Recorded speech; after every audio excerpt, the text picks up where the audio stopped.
ये कहानी एक ऐसे इंसान की जिसने 400 से भी ज़्यादा दिनों तक दुनिया के सबसे बड़े समंदर पैसिफिक ओशियन में ज़िंदगी और मौत की जंग लड़ी और वर्ल्ड रिकॉर्ड भी बनाया और 14 महीनों के बाद वह जिंदा वापस भी आया।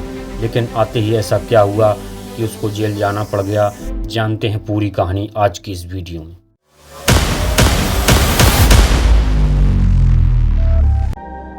पैसिफिक ओशियन का नाम सुनते ही लोगों के पसीने छूट जाते हैं।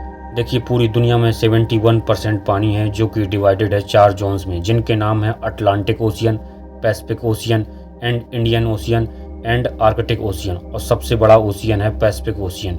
यह इतना बड़ा है कि यह अकेले ही 140 मिलियन स्क्वायर किलोमीटर ज़मीन को अकेले कवर कर सकता है। इस ओशियन पर कुछ ही आइलैंड्स हैं जो कि बहुत छोटे हैं और कुछ तो आइलैंड्स ऐसे हैं कि जिन पर आज तक कोई भी इंसान नहीं जा सका। अब अगर गलती से कोई भी इंसान पैसिफिक ओशियन में गुम हो जाए तो उसको ढूंढना लगभग मुश्किल ही नहीं नामुमकिन है। पैसिफिक ओशियन में 14 महीनों तक जिंदा रहने वाले इंसान का नाम था जोस सल्वाडोर एल्वारेगा। इस इंसान के पास एक 7 फुट छोटी बोट थी जिस पर सीधा लेटा भी नहीं जा सकता। यह व्यक्ति 1 साल से भी ज़्यादा दिनों तक इस बोट पर जिंदा भी रहा और समंदर की बेरहमी का मुकाबला भी किया और वर्ल्ड रिकॉर्ड भी बनाया जो आज तक कोई भी और इंसान तोड़ भी नहीं सका। जो सिर्फ अपनी किस्मत से मजबूर था कि वह इस बदतर मुश्किल में फंस गया था। यह बात है 17 नवंबर 2012 की, जब जोस और उसका साथी मिलकर फिशिंग करने के लिए निकलते हैं। वह इस बोट से ज़्यादा दूर जाकर मछली नहीं पकड़ सकते थे क्योंकि बोट बहुत छोटी थी जिस पर एक इंजन था और एक फ्रिज भी था। दोनों निकल पड़ते हैं मैक्सिको के किनारे से लगभग 120 किलोमीटर दूर अपना जाल समुद्र में बिछा रहे थे। तभी अचानक एक समुद्री तूफान उनको अपनी तरफ आता नजर आता है। वक्त बचाने के लिए वह जाल को भी वहीं छोड़ देते हैं और बोट को फुल स्पीड पर भगाते हैं। वह किनारे से लगभग 20 किलोमीटर दूर थे। तभी उनकी बोट का इंजन अचानक खराब हो जाता है। उनको भी किनारा दिखाई दे रहा था और उनका गांव भी तूफान में काफ़ी पीछे रह गया था। उनके पास एक रेडियो था जिसके जरिए उन्होंने अपनी लोकेशन अपने बॉस को भेज दी और जवाब का इंतज़ार करने लगे। किस्मत इतनी ख़राब निकली कि रेडियो की बैटरी भी डेड हो गई। एक तरफ वह किनारे को देख रहे थे और दूसरी तरफ अपनी तरफ आते तूफान को देख रहे थे जो इतनी शिद्दत से आ रहा था मानो इनको जिंदा ही निगल जाएगा। तूफान के साथ हवाएं भी इतनी तेज चल रही थी कि उनकी बोट किनारे से दूर होने लगी और कुछ देर में ही किनारा भी इनकी आंखों से ओझल हो गया और तेज लहरें इनको दूसरी तरफ खींचने लगी। इनके बॉस का जब तक मैसेज पहुंचा तो बहुत देर हो चुकी थी। बॉस ने इनको ढूंढने के लिए एक सर्च पार्टी भेजी, लेकिन हर गुजरते लम्हे के साथ जो उसकी बोट किनारे से दूर होती जा रही थी। तूफान की वजह से ये लोग कुछ देख नहीं पा रहे थे और ना ही कुछ समझ पा रहे थे अब वह किस जगह पर हैं और किनारा किस तरफ है। हैरानी की बात यह है कि सिर्फ 5 दिनों में ही इनकी बोट किनारे से लगभग 450 किलोमीटर दूर पहुंच चुकी थी। छोटी बोट होने की वजह से इनको ढूंढ पाना बहुत ही मुश्किल था। इनके पास कोई फ्लेयर गन भी नहीं थी और ना ही ऐसी कोई चीज़ आग लगाने के लिए ताकि यह धुएं से किसी को सिग्नल देकर बुला सके। दोनों एक दूसरे को देखकर मन ही मन सोचने लगे, शायद अब बचना मुश्किल है। 2 दिन पहले ही खाना खत्म हो चुका था। मछली पकड़ने के लिए अब उनके पास कोई सामान भी नहीं था क्योंकि वह पहले ही जाल छोड़ चुके थे। दोनों का भूख से बुरा हाल था। अचानक एक पंछी उनकी बोट पर आकर बैठ जाता है। यह दोनों एक दूसरे की तरफ देखते हैं और एकदम से पंछी पर हमला कर देते हैं, लेकिन उसको पकड़ नहीं पाते हैं। दोनों को पता था कि हो सकता है कि पंछी फिर आए। कुछ ही देर में एक पंछी आता है और इस बार दोनों बहुत ही अच्छी तरीके से उसको पकड़ने का प्लान करते हैं। आखिरकार वह कामयाब हो जाते हैं और इस तरह से दोनों अपनी भूख मिटाने के लिए बोट पर आने वाले परिंदों से अपना गुजारा करते हैं। समंदर का खारा पानी पीने से इंसान की मौत हो सकती है। इस वजह से उन्होंने बारिश के पानी को प्लास्टिक की बोतल में स्टोर करना शुरू कर दिया जिसको पीकर वह जिंदा रहते थे। लेकिन जब बारिश ना होती थी तब वह प्यास बुझाने के लिए मछलियों और टर्टल्स का खून पीते थे, लेकिन वो भी तब जब वो पकड़ने में कामयाब हो जाते थे। दिन गुजरते गए और फिर महीने।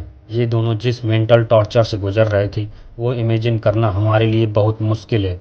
आखिरकार जोश का साथी यह टॉर्चर बर्दाश्त नहीं कर सका और 4 महीने बाद उसने सुसाइड कमिट कर लिया।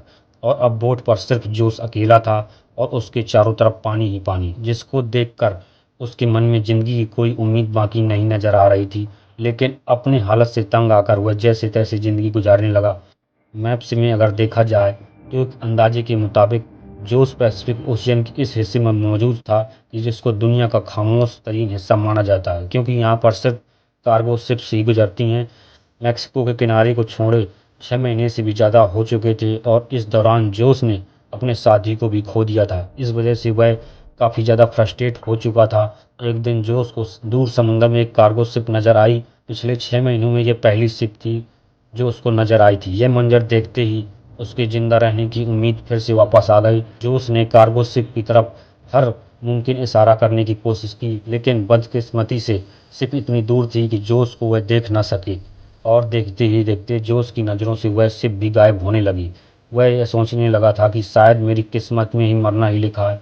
दोस्तों, जरा सोचो, 6 महीनों तक आप दुनिया की एक ऐसी जगह पर भटक रहे हैं जहाँ पर आपको दूसरा इंसान भी नहीं नजर आता है और एक लंबे अरसे के बाद आपको कोई दिखे लेकिन वह आपको ना देख सके और गुजर जाए तो आपको कैसा लगेगा। 11 महीनों के बाद वह अपनी इस छोटी सी बोट से 8,000 किलोमीटर की दूरी ट्रैवल कर चुका था। उसके कपड़े भी फट चुके थे और उसके पास सनलाइट से बचने के लिए सिर्फ एक अंडरवेस्ट ही बचा था। आखिर वह घड़ी आ गई जब किस्मत जोश पर मेहरबान थी। फाइनली 439 डेज बाद 30 जनवरी 2014 को उसे अपने आसपास नारियल तैरते हुए दिखाई दिए और आसपास कुछ पंछी भी मंडरा रहे थे। यह देखकर उसके मन में आया कि आसपास कोई आइलैंड जरूर होगा। फिर उसे एक दूर आइलैंड दिखाई दे रहा था। उस आइलैंड तक पहुंचने के लिए उसे करीब आधे दिन का समय लगा। जैसे ही बोट उस आइलैंड के करीब पहुंची, वह बोट से जंप करके आइलैंड की ओर तैरने लगा और फाइनली महीनों गुजारने के बाद वह एक ठोस जमीन पर पहुंच गया। दरअसल इस आइलैंड को मार्शल आइलैंड कहा जाता है, जो कि दुनिया का सबसे छोटा आइलैंड है। यह ऊपर वाले का ही चमत्कार था कि हवाओं का रुख कुछ इस तरह हो गया कि उसने बोट को उस आइलैंड की तरफ मोड़ दिया। अगर हवाओं का रुख इधर उधर होता तो वह इस आइलैंड पर कभी नहीं पहुंच पाता और वह फिर जिंदा भी नहीं बच पाता। शायद जो उसकी किस्मत अच्छी थी कि वह इस मार्शल आइलैंड पर पहुंच गया और यह उसके लिए वरदान साबित हुआ, मानो वह मौत के मुंह से निकलकर नई जिंदगी मिल गई हो। थोड़े ही बहुत एरिया का जायजा लेने के बाद उसे एक घर दिखाई दिया। कुछ देर बाद उस घर से एक इंसान निकल कर आया। करीब 14 महीनों तक समुद्र में गुजारने के बाद वह पहली बार किसी जिंदा इंसान को देख रहा था। यह देखकर उसकी आंखों में आंसू आ गए। उसकी कहानी जानने के लिए कुछ देर बाद वहां पर लोकल पुलिस पहुंच गई और अपनी पूरी जर्नी पुलिस वालों को सुनाई, लेकिन उसकी बातों पर यकीन करने वाला कोई नहीं था। भला 438 डेज तक कोई कैसे एक छोटे से बोट में जिंदा रह सकता है, वह भी बिना खाए पिए। अपनी बातों को साबित करने के लिए उसने अपने बॉस को कॉल किया, जो उसे मछली पकड़ने के लिए भेजा करता था। उसके बॉस ने भी यह पुष्टि कर दी थी कि यहाँ जोश मेरे लिए काम करता था और 1 साल पहले ही वह समुद्र में खो गया।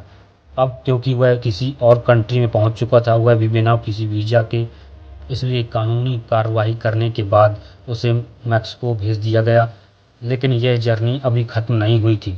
जो उसके मित्र, जिसकी आधे रास्ते में मौत हो गई थी, उसके घर वालों ने जोश के नाम पर केस कर दिया, यह कहते हुए कि जोश ने अपने दोस्त को मार के ही खा लिया। कुछ दिनों के बाद कानूनी दांव पेच के बाद जोश को छोड़ दिया गया। उसके कुछ दिनों के बाद जोश ने एक बुक 438 डेज पब्लिश की, जिसमें उन्हें अपनी पूरी कहानी को लिखा था। जाने अनजाने में वह अपनी ज़िंदगी को बचाते बचाते उन्होंने एक ऐसा वर्ल्ड रिकॉर्ड बना दिया जिसे तोड़ने की हिम्मत कोई नहीं करना चाहेगा। जो उसकी कहानी इस तरह से प्रेरित करती है कि ज़िंदगी में चाहे कितनी मुश्किलें आएं, हर मुश्किल का समाधान जरूर होता है।